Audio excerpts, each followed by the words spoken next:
Hi everyone, my name is Disha और आज की इस वीडियो में हम कर्नाटका हाई कोर्ट का एक जजमेंट एनालाइज करेंगे जिसमें उन्होंने बोला कि अगर विक्टिम कंपनसेशन मांगता है लेकिन कोर्ट को लगता है कि वो कंपनसेशन जस्ट और फेयर नहीं है तो कोर्ट उससे ज्यादा कंपनसेशन भी विक्टिम को दे सकता है। तो चलिए पहले इस केस का हम बैकग्राउंड समझ लेते हैं जिससे हमको जजमेंट समझने में आसानी हो। तो केस जो है वो 2011 का केस है। उस टाइम एक 14 साल का बच्चा था जिसका नाम था बसवराज। वो होटल में एज अ सप्लायर काम करता है। एक दिन क्या होता है, वो और उसके पापा रोड पे चल रहे होते हैं, तभी पीछे से एक लॉरी आती है और दोनों की टक्कर हो जाती है। इसी वजह से जो लड़का होता है उसको अराउंड दिस पेल्विक रीजन एक परमानेंट डिसेबिलिटी हो जाती है। तो वो ट्रिब्यूनल जाता है कंपनसेशन मांगने के लिए। ट्रिब्यूनल में उसको 3.73 लाख का कंपनसेशन मिलता है जो कि उसको बहुत कम लगता है क्योंकि वो डिसेबिलिटी परमानेंट डिसेबिलिटी थी और in future he will not be able to have his own children. इसी वजह से वो हाई कोर्ट जाता है उस कंपनसेशन को एनहांस करने के लिए। तो यहाँ पे आपने दो वर्ड नोटिस करे होंगे, पहला पिटिशनर और दूसरा अपेलेंट। बसवराज को एज अ पिटिशनर भी बोला गया और एज अपेलेंट भी बोला गया। अब ये दोनों वर्ड्स क्या हैं, लेट मी एक्सप्लेन यू।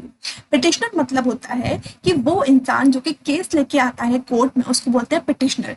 पहली बार जब बसवराज का एक्सीडेंट हुआ तो वो कंपनसेशन मांगने गया ट्रिब्यूनल में, उस टाइम वो पिटिशनर था। उसको वो कंपनसेशन कम लगा इसलिए उसने कोर्ट में जाके अपील करी, तो यहाँ पर वो हो गया अपेलेंट। अपेलेंट मतलब जो इंसान अपील करता है। अपील मतलब क्या होता है, जब हम हायर कोर्ट के पास जाते हैं क्योंकि हम अपने प्रीवियस डिसीजन से खुश नहीं थे, हमें उसको चेंज करना है, तो उसको हम बोलते हैं अपील। तो देखते हैं कि पिटिशनर ने क्या पॉइंट रखे कि प्रूव करने के लिए कि उनका कंपनसेशन बढ़ना चाहिए और उनका कंपनसेशन बहुत ही ज्यादा इनएडिक्वेट है। पहले उन्होंने बोला कि डॉक्टर्स के सर्टिफिकेट ये प्रूव करते हैं कि उनको जो डिसेबिलिटी है वो एक परमानेंट डिसेबिलिटी है जो कि फ्यूचर में क्योर नहीं हो सकती। सेकेंड पॉइंट उन्होंने बोला कि in future he will not be able to have his own children and his family. वो शादी नहीं कर पाएंगे, उनकी खुद की कोई फैमिली नहीं होगी, इसलिए इसकी वजह से उनको मेंटल ट्रॉमा रहेगा, वो लाइफ इंजॉय नहीं कर पाएंगे। और फिर उन्होंने ये बोला कि मेरी इंजरीज देखते हुए जो कंपनसेशन मेरे को मिला है वो बहुत ही ज्यादा इनएडिक्वेट है। इन स्पाइट ऑफ 3.73 लाख का कंपनसेशन मेरे को 11.75 लाख का कंपनसेशन कोर्ट से चाहिए। कोर्ट ने in the case of Basavaraj versus Umesh उसमें ये बोला क्योंकि इस बच्चे को एक परमानेंट डिसेबिलिटी हुई है उसके सेक्सुअल ऑर्गन में, और सेकेंडली उसकी फ्यूचर इनकम भी, अर्निंग भी खत्म हो गई इस डिसेबिलिटी की वजह से। इसलिए अगर हम इन सब चीजों को देखें फिर हम कंपनसेशन देखें तो हम बोलेंगे कि कंपनसेशन बहुत ही ज्यादा इनएडिक्वेट है। सेकेंड पॉइंट कोर्ट ने ये बोला कि नॉन पिक्यूनरी डैमेजेस जो होते हैं वो डिपेंडेंट नहीं होते हैं कि क्लेम जो कर रहा है उसका सोशल स्टेटस क्या है, उसकी इनकम क्या है, उसकी एजुकेशनल क्वालिफिकेशन क्या है। अब क्वेश्चन ये आता है कि नॉन पिक्यूनरी डैमेजेस क्या होते हैं। Let me explain you. Non pecuniary damages वो डैमेजेस होते हैं जिसको हम मॉनेटरी वैल्यू डिफाइन जिनकी हम ना कर सकें, जैसे कि पेन और सफरिंग। कोर्ट ने बोला कि इन सबको अगर हम देखें तो कंपनसेशन हमको जो देना चाहिए जो कि जस्ट और फेयर कंपनसेशन होगा वो होगा 17.68 लाख का अलॉन्ग विद इंटरेस्ट ऑफ 6%। फिर कोर्ट ने बोला कि अगर कोई विक्टिम कंपनसेशन मांग रहा है लेकिन ट्रिब्यूनल या कोर्ट को लग रहा है कि वो कंपनसेशन जस्ट और फेयर नहीं है, वो बहुत कम है, तो कोर्ट उससे ज्यादा कंपनसेशन भी दे सकता है। जस्ट बिकॉज विक्टिम ने कम कंपनसेशन मांगा है इसका मतलब ये नहीं कि कोर्ट और ट्रिब्यूनल को उनको कम कंपनसेशन देना है। So with this, I have come towards an end of this judgment. Now let me explain you all the legal words which you have studied in the judgment. पहला जो legal word है वो है appellant. जैसे कि हमने previous slide में देखा बसवराज वाज अपेलेंट। क्यों?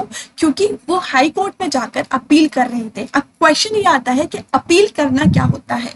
अगर हम हायर कोर्ट ऑफ लॉ में जाकर ये बोलें कि हम अपने प्रीवियस डिसीजन से खुश नहीं है, हमको उसको चेंज करना है, तो उसको हम अपील करना कहते हैं।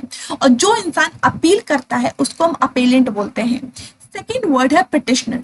पिटिशनर मतलब होता है जो भी इंसान कोर्ट ऑफ लॉ में केस लेके आता है उसको हम बोलते हैं पिटिशनर। जैसे कि फॉर एग्जांपल बसवराज को परमानेंट डिसेबिलिटी हुई थी इसलिए वो ट्रिब्यूनल गया था कंपनसेशन लेने के लिए, तो यहाँ पर हमने बोला था ही वाज अ पिटिशनर क्योंकि वो केस लेके आया था ट्रिब्यूनल में। थर्ड वर्ड है कंपनसेशन। कंपनसेशन मतलब जो भी लॉस हुआ है उसकी भरपाई करना।